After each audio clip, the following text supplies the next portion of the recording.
Bapak, Ibu, saudara-saudariku yang terkasih, selamat malam. Apakah suara saya kedengaran? Jelas, Romo. Baik. Saudara-saudariku, para pendoa yang sangat setia berdoa, terima kasih bahwa saya bisa bergabung malam hari ini untuk berdoa bersama, juga mendengarkan firman, merenungkannya bersama-sama. Nama saya Romo Heru Ismadi. Saya dari kongregasi SCY atau Imam-Imam Hati Kudus Yesus. Saat ini saya tinggal di Palembang. Saya tinggal di Paroki Hati Kudus Palembang. Kemarin yang membawa saya untuk bertemu dengan saudara-saudari di forum ini adalah Ibu Dr. Suwani yang ada di Palembang. Semoga beliau hadir juga saat ini. Nah, baik, jika diperkenankan saya akan membagikan layar saya, kalau dimungkinkan. Oh ya, sangat mungkin ya.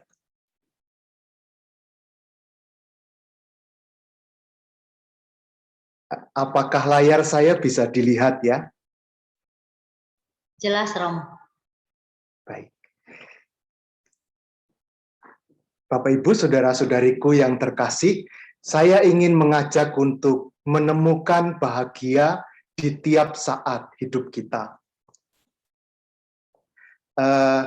Pada suatu saat saya itu mengadakan sebuah perjalanan, lalu saya tiba-tiba masuk ke sebuah gang, dan di pintu gang itu tertulis tulisan seperti yang ada di gambar ini, Jalan Buntu. Tapi saya pikir di sana itu ada jalan besar, tembusan pasti. Tidak mungkin jalan ini buntu. Maka saya nekat saja masuk ke jalan itu. Di ujung jalan itu ternyata memang jalan itu buntu. Akhirnya saya tengok kanan, tengok kiri, malu kalau dilihat orang. Untung pada saat itu tidak ada yang lihat, sehingga saya tidak terlalu malu pada saat itu. Akhirnya saya putar balik. Nah, ketika saya putar balik sampai di ujung gang, ketika tadi saya masuk, di balik tanda ini, jalan buntu itu, jadi di balik sini tertulis jalan buntu, di baliknya itu tertulis, ada tulisan lain. Tulisannya adalah dasar bodoh, sudah dikasih tahu ngeyel. Saya semakin malu atas kesalahan yang saya buat sendiri. Saya tengok kanan, tengok kiri lagi, tidak ada orang yang tahu. Akhirnya pengalaman memalukan itu saya simpan dalam diri saya sendiri. Baru Bapak Ibu yang saya kasih tahu sekarang. Nah, Bapak Ibu, saudara-saudariku, pengalaman ini mungkin membuat Bapak Ibu, saudara-saudari tersenyum. Saya ingin Anda semua mengawali permenungan kita malam hari ini memang dengan sedikit tersenyum, karena kita akan merenungkan tema kebahagiaan atau sukacita di dalam Tuhan. Nah, lalu mungkin ada yang bertanya, memangnya gembira atau bahagia itu selalu sama dengan tertawa ya?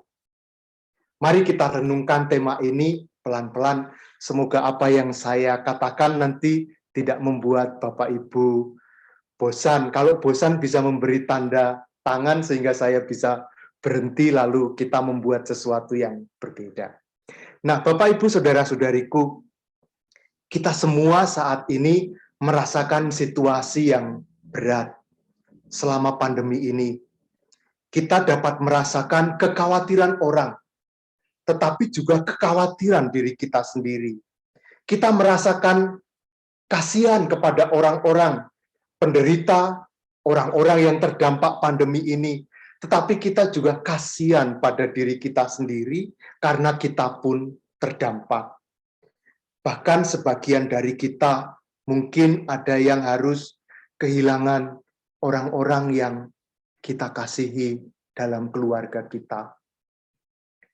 Sebagian lagi mungkin ada yang kehilangan sumber penghasilan karena usahanya tidak bisa dijalankan atau karena diberhentikan dari tempat kerja. Maka selama pandemi ini, putus asa, rasa kehilangan, penderitaan menjadi bagian dari pengalaman kita semua. Bukan hanya satu, dua orang, bukan hanya orang lain, tetapi juga diri kita. Nah, di tengah situasi yang berat ini, yang tidak mudah ini, apakah kita masih mampu merasakan penyertaan Tuhan? Ataukah hati kita menjadi beku, dibekukan oleh pandemi, sehingga kehangatan kasih-Nya pun tidak mampu menghangatkan kasih kita? Maka malam hari ini, kita punya kesempatan sangat indah. Kita diundang untuk berbagi, agar yang telah menemukan makna, agar yang hatinya sudah lebih dahulu dihangatkan oleh sabda Tuhan, oleh kasih Tuhan, boleh membawa yang lain juga untuk merasakan yang sama, kehangatan kasih Tuhan yang sama, berbagi kebahagiaan. Maka Bapak Ibu, saudara-saudariku, mari kita menghadirkan Bunda Maria yang pada malam hari ini ataupun juga selama bulan September ini kita renungkan bersama-sama keteladanannya. Saya akan membacakan pertama-tama Injil Lukas, maksud saya ini bab 1 ayat 39 sampai 45. Beberapa waktu kemudian berangkatlah Maria dan langsung berjalan ke pegunungan menuju sebuah kota di Yehuda.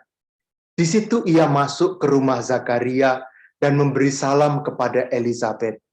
Dan ketika Elizabeth mendengar salam Maria, melonjaklah anak yang di dalam rahimnya.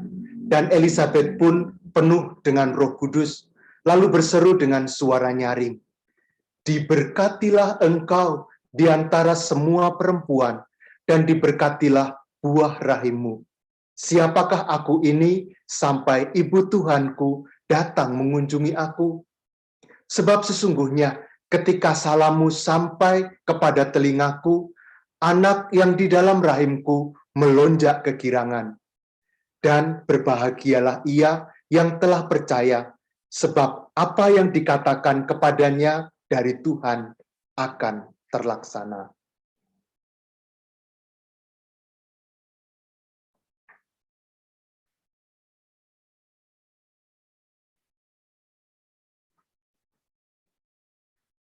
Bapak, Ibu, saudara-saudariku yang terkasih,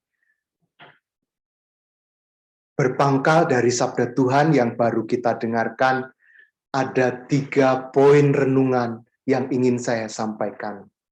Yang pertama, menemukan bahagia dalam situasi yang kurang menguntungkan. Pada suatu saat ada 2 pria, 2 bapak-bapak bersharing. Yang satu bertanya begini, "Kudengar ibu mertuamu sudah beberapa hari ini tinggal di rumahmu ya?" Lalu yang bapak satunya mengatakan, "Iya, sudah hampir 2 minggu ibu mertuaku tinggal bersama kami, bersama keluarga kami." Nah, bapak yang satu lalu bertanya, "Gimana ketika ibu mertuamu ada di rumahmu, tidurmu nyenyak enggak?" Lalu bapak yang ditanya mengatakan, "Kalau saya sih tidur seperti bayi," katanya. Lalu bapak yang satu bertanya lagi, "Maksudnya gimana? Tidur seperti bayi itu kayak apa sih?" Lalu si bapak yang ditanya mengatakan, "Tidur seperti bayi itu setiap 2 jam aku terbangun dan menangis," katanya.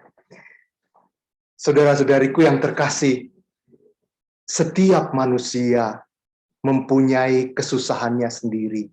Seperti bapak dalam cerita tadi, rupanya kehadiran mertua dalam keluarganya justru memberikan kesusahan tersendiri bagi dia.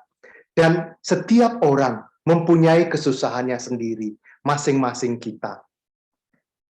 Demikian juga Maria, sebagai manusia biasa pun, Ia mengalami ketakutan, kesedihan, kesusahan, dan perasaan lain seperti yang kita manusia alami.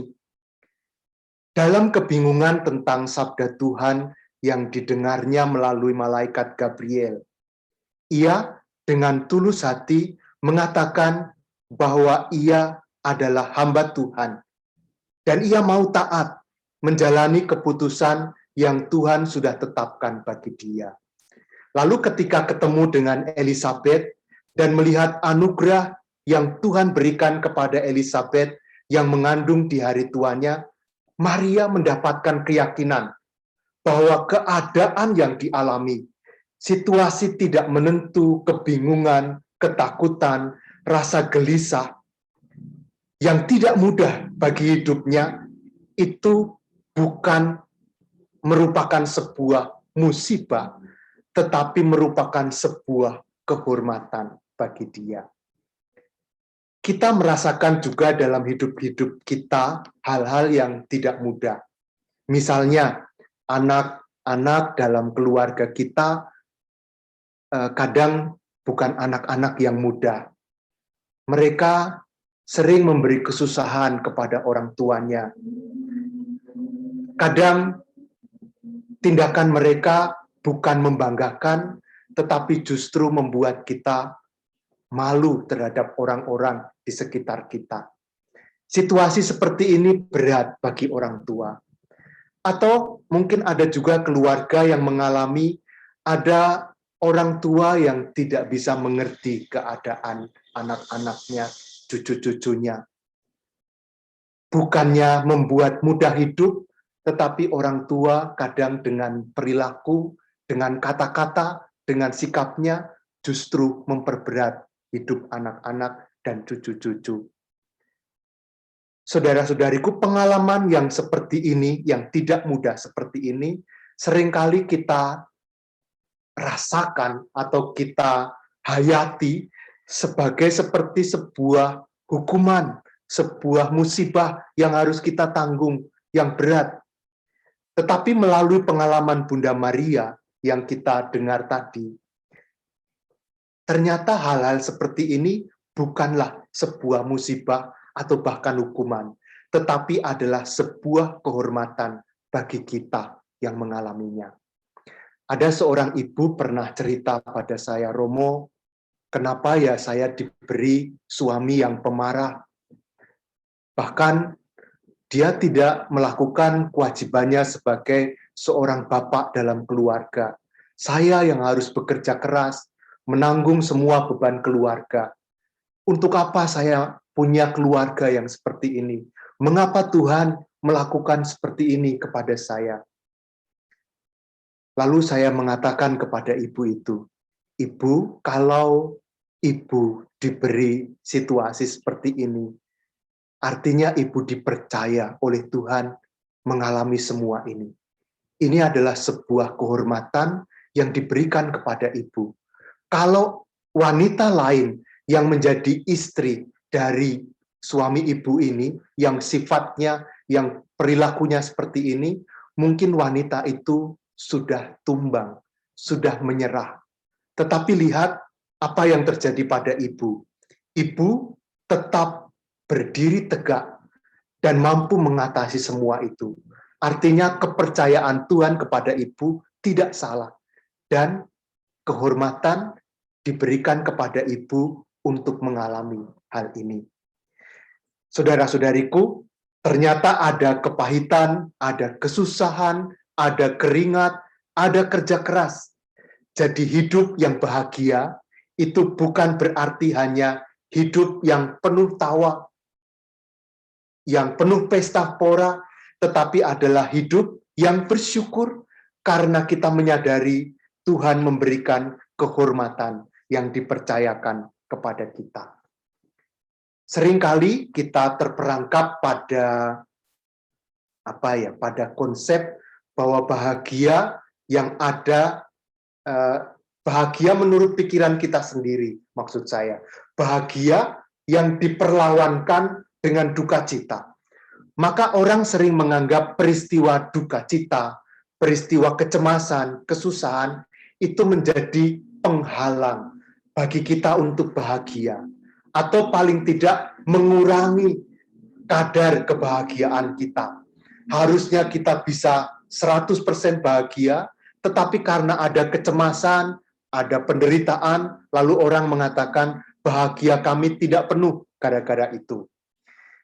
Saudara-saudariku, ternyata setiap pribadi, setiap diri kita diberi kepercayaan yang kadang kepercayaan itu berasa berat. Tetapi disitulah kita mendapatkan kehormatan sesuai dengan kemampuan diri kita untuk sesuatu yang orang lain tidak mengalaminya. Karena kita dipilih, karena kita dipercaya. Maka kalau kita bersyukur atas kehormatan itu, atas kepercayaan itu yang diberikan Tuhan kepada kita, akan membuat hati kita akan merasakan kehangatan bahwa Tuhan mengasihi kita dan bahwa Tuhan memanggil kita untuk bahagia di dalam keadaan apapun hidup kita. Bahkan juga di dalam situasi yang nampaknya kurang menguntungkan ini. Saya akan mengajak untuk membuat hati kita mungkin lebih sedikit hangat lagi. Maka mari kita masuk di dalam bagian yang berikutnya. Suatu saat saya ketika masih Romo muda tugas di paroki ini. Oh ya, saya tugas di paroki ini tahun 2001 sampai 2004. Kemudian saya pindah dan sekarang sesudah sekitar 17-18 tahun saya kembali lagi ke paroki ini. Pada waktu itu saya diminta untuk membantu misa maksudnya di sebuah stasi yang saya belum pernah datang ke stasi itu, dan juga tidak ada satu orang pun yang mengenal saya, tidak ada satu orang pun yang saya kenal. Maka saya naik motor datang ke gereja kapel di stasi itu. Ketika saya sampai di kapel itu, saya lihat ibu-ibu, para remaja putra-putri sedang kerja bakti membersihkan gereja. Karena saya tidak kenal, juga tidak dikenal oleh siapapun di situ, maka saya tidak ada yang menyapa, tidak ada yang menyambut. Lalu saya di dalam sedikit rikuh begitu, saya duduk di salah satu bangku di depan gereja. Tiba-tiba sekelompok ibu yang tadi sedang kerja bakti itu mendekati saya. Dan salah satu mengatakan begini, "Mas, wong yang lain aja pada kerja bakti, pada nyapu, pada ngerjain bersihin gereja, kok malah duduk saja?" Lalu saya mengatakan, "Oh iya Ibu, maaf, saya tidak tahu apa yang harus dikerjakan. Apa yang bisa saya kerjakan? Ya apa saja, ambil sapu kah atau apalah." "Oh ya ya, baik." Akhirnya saya ikut kerja bakti membersihkan gereja. 10 menit, 7 menit sebelum waktunya misa mulai, saya mulai mengundurkan diri dari kerja bakti. Lalu saya masuk ke ruang ganti, memakai pakaian misa. Lalu ketika waktunya misa mulai, berarak dari sakristi menuju ke altar bersama para petugas liturgi. Saya lihat dengan sambil melirik, ibu-ibu yang tadi menemui saya duduk paling depan, di kursi paling depan. Ketika saya muncul dari sakristi, ibu-ibu itu lalu saya lihat, "Oh, itu romonya," katanya. Saya lihat ekspresi kekagetan para ibu itu. Saudara-saudariku yang terkasih, Tuhan itu hadir dalam hidup kita. Tetapi tidak semua mampu mengenali dan merasakan kehadirannya. Kadang ia benar-benar ada di samping kita, tetapi kita tidak mengenalinya. Mengapa? Karena ada yang membuat mata kita seperti tertutup. Kapan mata kita tertutup terhadap kehadiran Tuhan?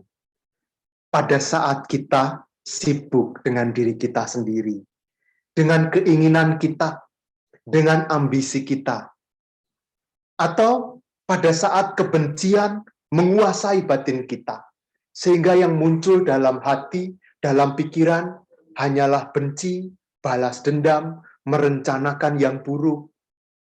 Pada saat itu mata kita ketutup untuk melihat Tuhan. Atau pada saat dosa membelenggu hati kita. Pada saat itu yang ada dalam diri kita rasa takut, rasa ingin sembunyi, atau menjauh dari Tuhan. Maka akibatnya adalah kehadiran Tuhan menjadi tidak terlihat oleh kita. Tidak terasakan oleh kita. Tertutup oleh semua hal yang tadi kita renungkan.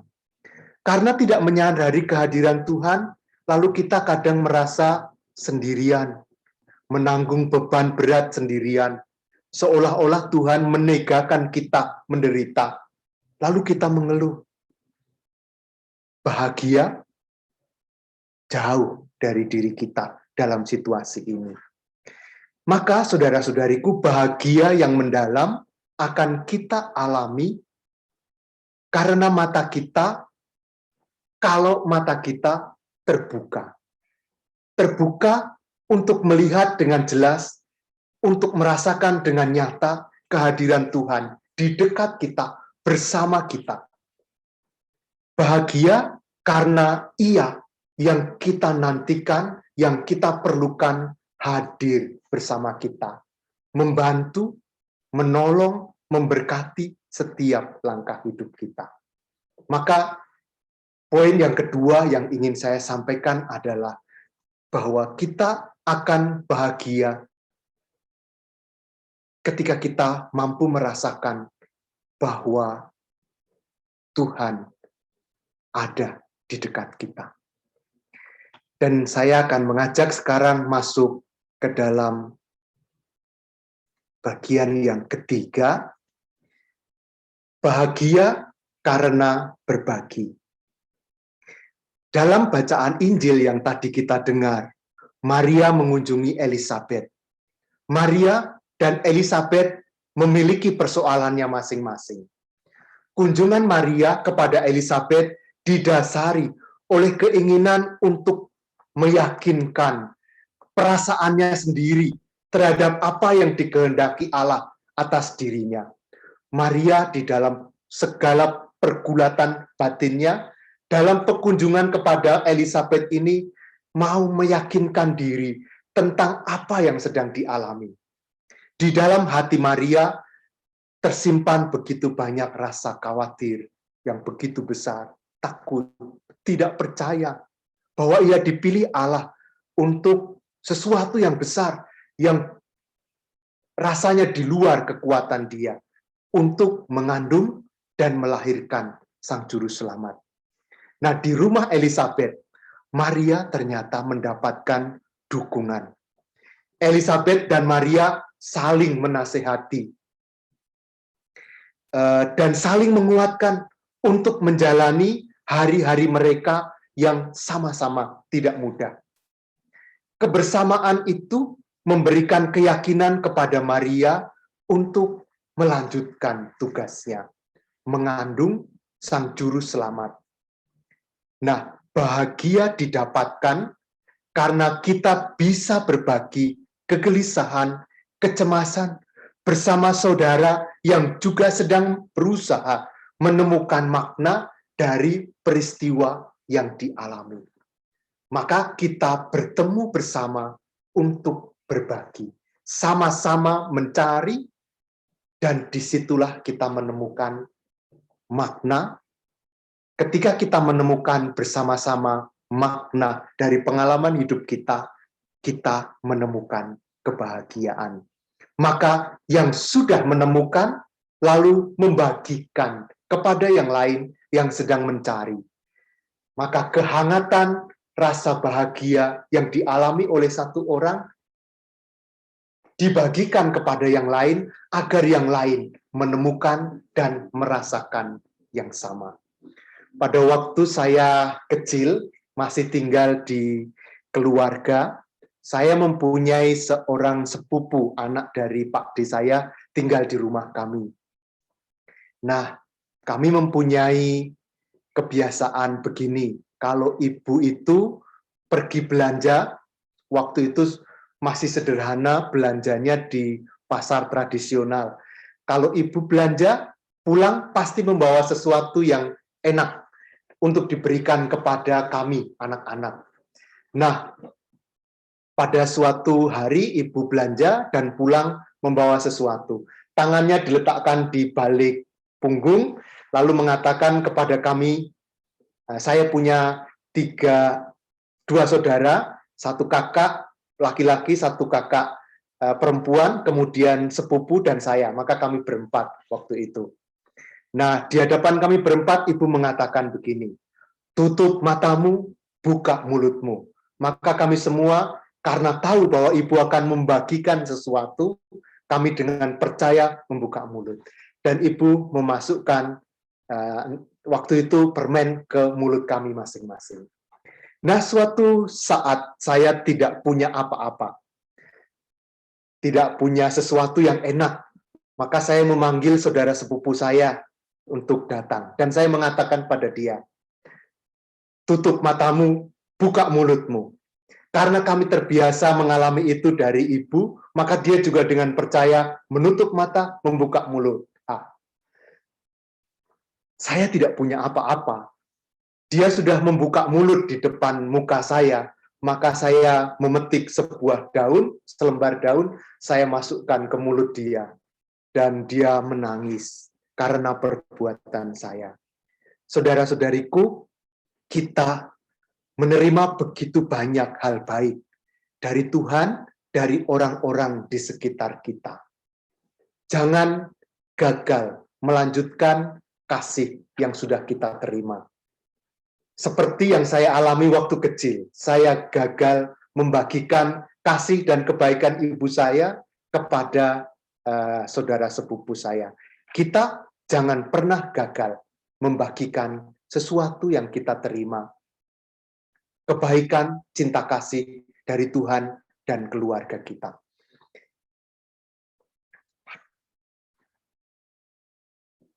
Saudara-saudariku yang terkasih, sekarang tiba waktunya untuk menutup renungan kita. Saya ingin mengajak untuk merenungkan satu hal penting. Kalau tadi kita lebih membicarakan tentang kebahagiaan kita, sekarang saya ingin mengajak untuk merenungkan kebahagiaan orang-orang di sekitar kita. Apakah orang-orang di sekitar kita juga bahagia? Kalau mereka bahagia, apa yang kita bisa dapatkan dari mereka? Pada suatu saat saya diundang untuk hadir dalam resepsi pernikahan. Pada waktu itu saya sedang ada persoalan sangat berat. Saya ada dalam dilema, mau datang atau tidak. Saya sedang dalam keadaan sedih, tetapi harus hadir dalam pesta sukacita teman saya yang sedang menikah. Akhirnya saya memutuskan untuk datang. Saya menyalami mereka, pengantin, orang tua pengantin, dengan mulut, bibir tersenyum, tetapi hati saya sedang sangat sedih, gundah gulana. Sesudah menyalami, lalu akhirnya saya memilih duduk di pojok ruangan yang jauh dari orang-orang yang bisa menyendiri, masuk lagi dalam kesedihan saya. Ternyata ketika saya sibuk dengan masalah saya sendiri, saya tidak bisa ikut ambil bagian di dalam sukacita, bahagia orang lain. Nah, saudara-saudariku, ternyata bahagia menjadi kerinduan bagi semua orang. Bahkan ada yang menetapkan sebagai cita-cita. Ketika orang bahagia, berkeinginan membagikan kepada yang lain. Maka dalam peristiwa syukur, orang mengundang sahabat, kenalan, handai tolan untuk hadir dan menikmati bersama mereka kebahagiaan itu. Maka dari situ kita tahu bahwa bahagia orang lain bisa menjadi bahagia kita. Syaratnya adalah kita hadir secara penuh di dalam kebahagiaan orang lain itu. Kalau kita hadir setengah, seperti pengalaman saya waktu kondangan tadi, tersenyum tetapi hati saya gundah gulana, saya tidak bisa merasakan kebahagiaan orang lain itu menjadi kebahagiaan saya. Saudara-saudariku, Allah mencintai dan menerima kita apa adanya, dan bukan karena kita bisa ini atau bisa itu, tetapi Dia mencintai kita karena Dia mencintai kita. Dengan demikian, memilih untuk bahagia sebetulnya caranya sangat sederhana, yaitu mari kita berusaha mengubah apa yang bisa diubah, menerima apa yang kita tidak bisa mengubahnya. Dengan cara itu, kita akan hadir masuk di dalam kebahagiaan hidup kita. Akhirnya, tanpa harus menghindari dan membenci duka cita, mari kita memilih bahagia karena itulah panggilan Allah bagi kita. Berkat Tuhan bagi kita semua. Amin. Saya cukupkan sekian permenungan kita. Saya kembalikan kepada moderator waktunya. Puji Tuhan, Romo Heru, untuk renungan pada malam hari ini yang sangat dalam ya Romo. Karena Romo memberikan contoh-contoh yang nyata, yang sudah pernah Romo alami. Dan itu juga membuat kami bertanya-tanya dalam hati, apakah kami ini sudah benar-benar bahagia? Tapi tadi Romo mengatakan 3 hal. Kalau saya tangkap Romo, yaitu bahagia karena Tuhan yang mau hadir ada bersama kita apabila kita mengesampingkan segala dosa, segala beban yang sangat membebani kita, agar supaya mata kita terbuka dan mata hati kita melihat, oh Tuhan Engkau ternyata ada bersama-sama dengan kami. Dan itu akan membuat kita pasti bisa bahagia dalam situasi sesulit apapun dalam hidup kita. Dan ternyata bahagia itu menular. Kita tidak bisa simpan bahagia itu sendiri. Kita pasti mau berbagi dengan teman, saudara, siapa saja yang kita temui. Mungkin dalam hal-hal sederhana, menyapa, kalau kita kerja di kantor kita sapa dengan penuh kasih, mungkin cleaning service, dia merasa bahagia dengan sapaan kita. Dan saya rasa Romo, hidup kita ini hanya 1 kali, jadi sangat rugi kalau kita tidak mau merasa bahagia. Tapi memang tidak mudah. Bahagia yang sesungguhnya itu kalau cuma di luar Tuhan semu. Oleh karena itu, hanya dalam Tuhan kita bisa menemukan bahagia dan sukacita yang sangat dalam, sukacita yang tidak pernah bisa dunia berikan bagi kita. Karena Tuhan yang hanya bisa memberikan bagi kita sukacita dan bahagia sejati. Demikian. Puji Tuhan, malam hari ini Romo Heru sudah memberikan renungan sebagai pemberitahuan bahwa Romo Heru baru saja menyelesaikan studi S3 di Universitas Parahyangan Bandung. Dan Romo menguasai banyak bahasa, multitalent Romo. Saya dapat bocoran Romo bisa berbahasa Inggris, berbahasa Perancis, Italia, bahasa Latin, dan Mandarin. Luar biasa Romo. Jadi mari Bapak Ibu, saudara-saudari, ayo bertanya atau sharing iman kepada Romo Heru. Waktu dan tempat dipersilakan. Langsung saja kalau begitu. Dari Ibu Fidelis Sitanggang. Bagaimana caranya kita bisa bahagia, sementara apa yang kita harapkan tidak bisa kita dapatkan? Nah, begini. Apa yang kita harapkan itu kalau boleh kita ukur itu misalnya 1 sampai 10. Saya ingin mengharapkan mendapatkan 10. Dalam perjalanan waktu, 10 yang saya harapkan ini kok tidak pernah tercapai ya. Maka mata kita lalu seperti tertuju hanya saya akan bahagia hanya ketika 10 yang saya harapkan ini tercapai. Padahal sebenarnya dalam perjalanan waktu itu kita sebenarnya sudah mendapatkan 4 atau 5 atau 6 atau bahkan 7. Tetapi mata kita seperti tertuju hanya kepada yang kurang.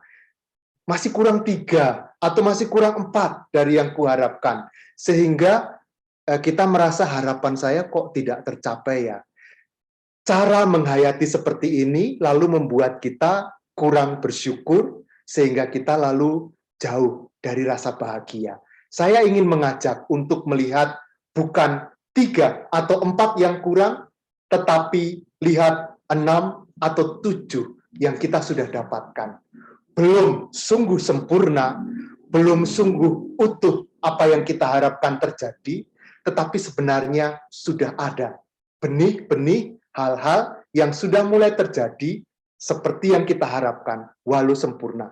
Kalau mata kita, perhatian kita tertuju kepada yang 6, 7 yang sudah kita dapatkan itu, kita akan lebih dimudahkan untuk bersyukur, dan dari situ kita akan terarah kepada rasa bahagia di dalam diri kita. Sambil tetap mengharap, menantikan 3 atau 4 yang kurang, seiring perjalanan waktu, kita mengusahakan sambil berdoa untuk dipenuhi, sehingga pada saatnya 10 yang kita harapkan, kita akan dapatkan. Ibu Fidelis Tanggang, semoga ini menjawab pertanyaan Ibu. Terima kasih Romo, jawaban yang sangat jelas dan Selamat malam Ibu Yulce. Terima kasih untuk kesempatan ini. Romo, memang saya tadi meresapi uraian Romo satu demi satu. Romo juga menuturkannya dengan perlahan-lahan dan saya sangat menangkap apa yang Romo maksudkan. Semua orang tentu ingin bahagia ya Romo. Nah, tadi yang menggelitik saya untuk bertanya itu adalah Romo tadi memberi contoh tentang masalah rumah. Di situ tadi ada satu masalah rumah tangga tentang mungkin suami yang tidak mampu untuk memberikan perannya sebagai seorang suami di dalam rumah tangga itu. Nah, kebetulan saya bertugas di area yang memang sangat kompleks ya. Jadi masyarakat yang marginal juga, dan di situ banyak juga tradisi karena saya tinggal di daerah Manado. Ya, kebetulan saya dekat juga tempat kerja saya itu di daerah perkampungan. Di sini ini sangat kental sekali dengan budaya bagate istilahnya atau minum-minuman. Dan di sini minuman yang paling terkenal itu adalah cap tikus. Nah, orang kalau sudah mabuk itu sudah nggak tahu lagi dia mau ngapain pulang. Mungkin KDRT dengan istrinya, mungkin dia marah-marah, mungkin dia teriak-teriak, mungkin dia juga saking mabuknya itu sampai masuk ke dalam got, dan di sini tuh banyak sekali yang seperti itu. Tetapi yang religius juga banyak sekali, yang selalu apa-apa sedikit-sedikit itu Tuhan, Tuhan, mari kita berdoa, doakan saja, itu banyak sekali Pastor. Jadi sangat kompleks sekali. Nah, ada satu peristiwa nah sekarang ini yang membuat saya sedikit emosional. Dari tadi Romo menguraikan tuh saya sedikit agak seperti udah mau nyesek sebenarnya, karena peristiwa yang tidak mengenakan. Kemarin ini saya diberi kabar bahwa seorang pasien saya meninggal, dia CA serviks, jadi CA mulut rahim. Nah, itu kemudian setelah saya tahu background-nya, itu suaminya benar-benar menyia-nyiakan. Jadi sudah pemabuk, main perempuan dan sebagainya. Saya melihat di tangannya itu juga sudah sakit seperti itu, masih dianiaya. Jadi banyak sekali lebam-lebam dan ada beberapa bekas-bekas luka. Dalam situasi yang seperti itu, apakah kita juga masih tetap memberikan dukungan kepada pihak istri untuk mempertahankan rumah tangganya? Nah, itu kalau kejadiannya seperti kayak gitu gimana Romo? Apakah setiap hari dia mau dijadikan bulan-bulanan? Nah, kita tahu bahwa untuk pernikahan Kristen itu adalah maut yang memisahkan. Bagaimana pendapat Romo? Terima kasih. Dokter Kerly, terima kasih atas sharing sekaligus pertanyaan. Situasi ini memang bukan situasi yang aneh, maksudnya terjadi tidak hanya di lingkungan ibu, di banyak tempat itu terjadi, dan ada banyak pasangan yang menderita karena peristiwa-peristiwa seperti ini. Kalau tadi saya memberikan contoh itu, bukan berarti kita menerima saja dengan situasi itu. Tetapi kekuatan, kepercayaan yang diberikan itu digunakan untuk mengusahakan yang lebih baik di dalam keluarga. Saya pernah menemukan peristiwa yang serupa dengan yang Ibu ceritakan, dan keluarga akhirnya memutuskan. Waktu itu anak-anak sudah agak dewasa, sehingga anak-anak yang memutuskan membawa ayahnya ke panti rehab. Perkembangan sedikit demi sedikit membaik, sehingga pada tahap tertentu sesudah mengalami rehab di panti rehab itu, si bapak mengalami perubahan yang cukup signifikan. Dan mereka kembali. Nah, yang saya maksud tadi, kehormatan atau kepercayaan itu adalah ini. Jadi bukan hanya, ya sudah kita terima aja, memang Tuhan sudah percaya, saya pasti kuat menjalaninya. Bukan itu, tetapi kekuatan itu kreatif, digunakan untuk sekaligus menyelesaikan masalah. Nah, kalau kasus yang yang dokter tadi katakan, menurut saya ada sisi hukum gereja juga, dan ini mungkin tidak bisa kita bahas secara mendalam di sini karena butuh pembahasan yang lebih panjang saya kira secara hukum gereja. Tetapi singkatnya kurang lebih peristiwa yang terjadi sesudah pernikahan itu tidak membatalkan pernikahan memang.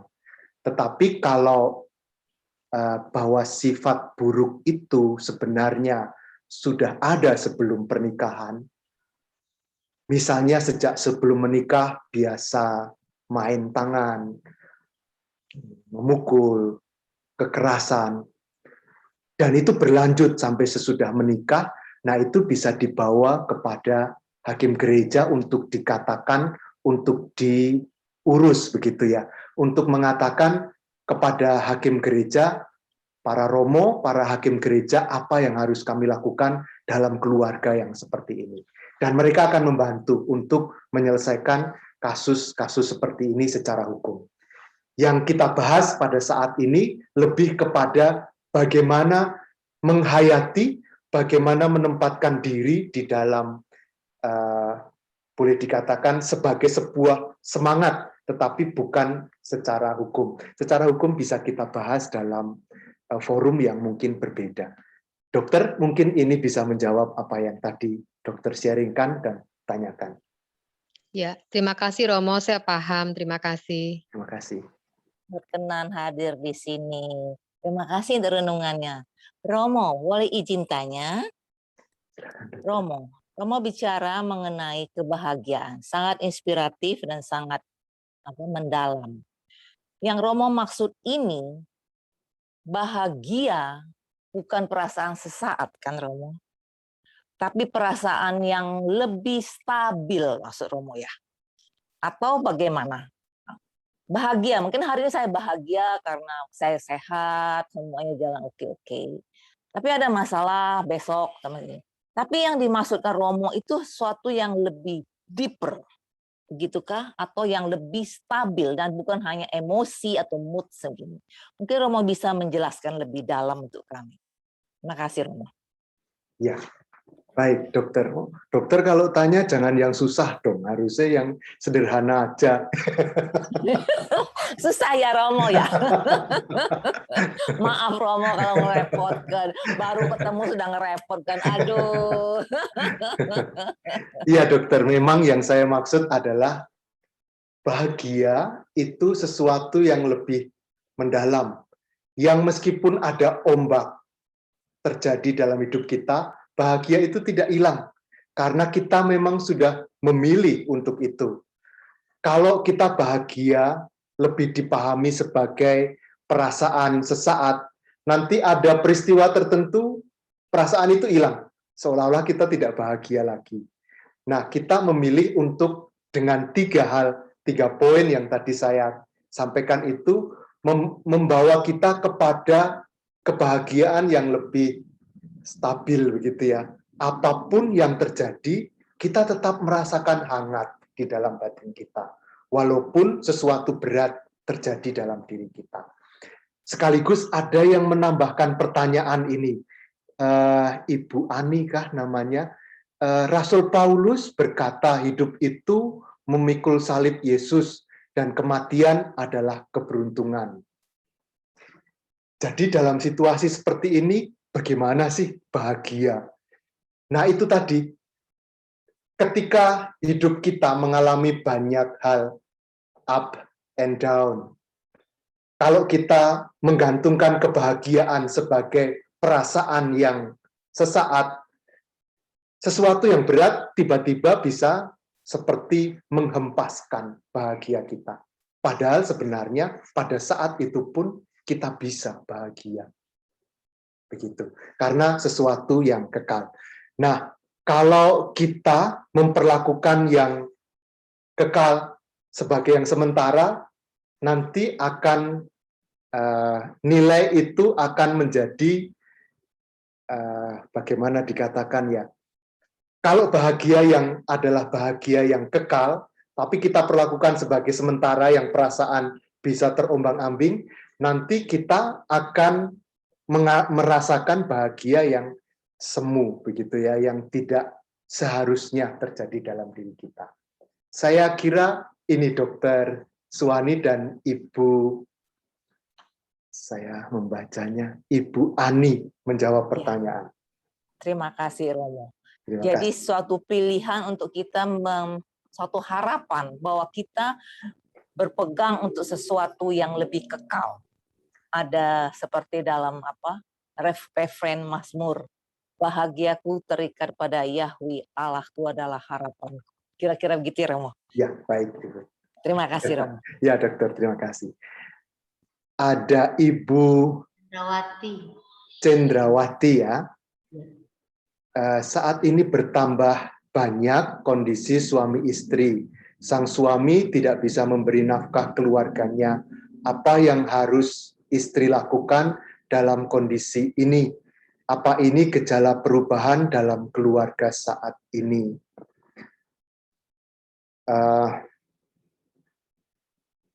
Saya merasa tidak berkompeten untuk menjawab pertanyaan ini karena ini ada banyak dimensi yang membentuk peristiwa ini. Jadi bukan hanya dimensi agama, tetapi juga dimensi sosial ekonomi, dimensi budaya barangkali, yang barangkali terjadi baru merebak atau mulai ketika pandemi pada saat ini. Ada banyak orang kehilangan pekerjaan, ada banyak orang yang kebutuhannya banyak, tetapi penghasilannya tidak banyak. Lalu akibatnya dalam rasa yang putus asa dan gelisah, banyak pria yang lalu menempuh jalan yang tidak seharusnya. Kekerasan kepada istrinya, bukan berusaha keras, tetapi justru lebih malas. Karena sudah bekerja begitu keras, tapi hasilnya tidak seberapa, dan seterusnya. Maka hal seperti ini tidak bisa diatasi hanya oleh satu keluarga, tetapi mestinya ada sebuah sistem dari pemerintah barangkali yang membantu keluarga-keluarga yang mengalami seperti ini. Istri dalam posisi seperti ini yang bisa dilakukan adalah mencoba membangkitkan kembali semangat suaminya untuk menghadapi situasi ini sehingga kondisi yang sulit tidak membuat dia putus asa tetapi bekerja seperti semula. Dan kita berharap bahwa semangat yang ada dalam keluarga yang dibangun oleh suami istri ini dibantu oleh sistem dalam masyarakat. Pemerintah, barangkali gereja bisa membantu, dan seterusnya. Maka tidak bisa diatasi sendiri. Tadi di dalam renungan yang terakhir, bahwa kita perlu punya keterbukaan untuk bersharing. Maka pemerintah bersharing, gereja bersharing untuk mengatasi hal-hal seperti ini. Ibu Cendrawati, saya semoga sudah menjawab pertanyaannya. Terima kasih. Intensi doa malam hari ini yaitu mohon kedamaian jiwa untuk Bapak John Lee yang Tekliang, yaitu paman dari saudara kita Paula Lin yang meninggal dipanggil Tuhan tadi pagi. Dan juga untuk Ibu